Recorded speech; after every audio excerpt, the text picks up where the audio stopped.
In today's video, I'm going to teach you how to connect N8n with WhatsApp, and we'll do this in 5 minutes. Let's get started. First things first, open up your web browser and head over to the official N8n website. It's the entry point for all things related to this powerful automation tool, so you'll want to familiarize yourself with it.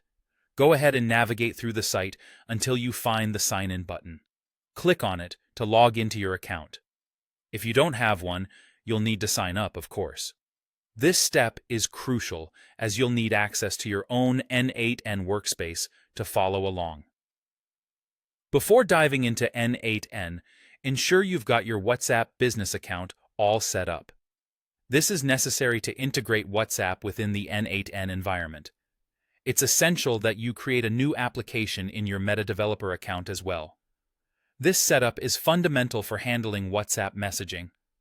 Once you've done this, look out for your access token and WhatsApp Business Account ID. They're located on your Meta Developer dashboard, and you will need them later on, so keep them handy. With your WhatsApp Business Account ready and your access token in hand, it's time to jump back over to your N8n instance. After logging in, create a new workflow. This is where the magic happens, as workflows are the heart of automating tasks in N8n.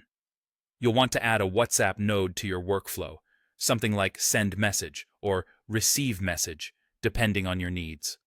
The WhatsApp node is essential for facilitating communication between N8n and WhatsApp.